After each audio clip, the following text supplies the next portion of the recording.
what I have for you today is something that I've always wanted to be able to do, but could never figure out how to do it. So we all know what buds are. They are block update detectors. They are a device which detects if there's a block update.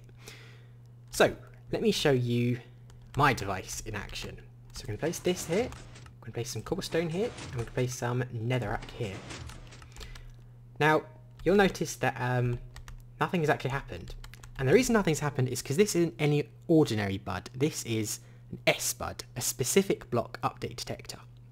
What this does is it can actually detect specific blocks. So if you place the incorrect block, it won't detect anything and nothing will happen.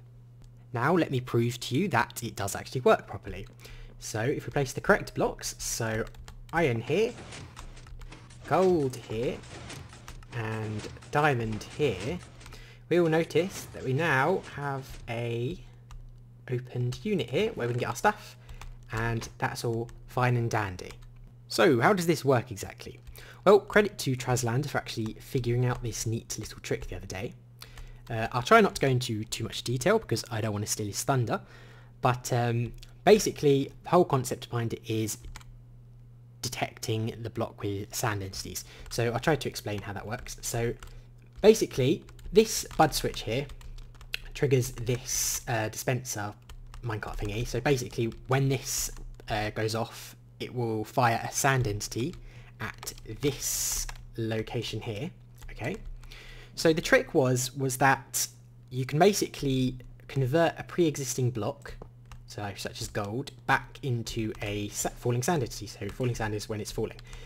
So if so this spawns a falling gold block basically, and if a falling gold block is present in this block right here, then it will convert back into a falling sand entity.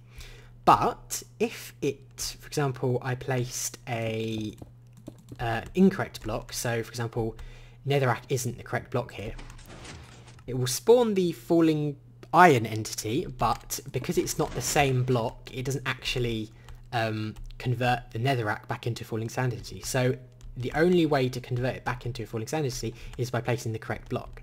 And down here all we have is a second bud which actually detects the falling sand. So it's a bit of a shame that you can't actually do this in survival, but for things like adventure maps, this is something I've always wanted to be able to do, and I think it's a really, really cool little trick.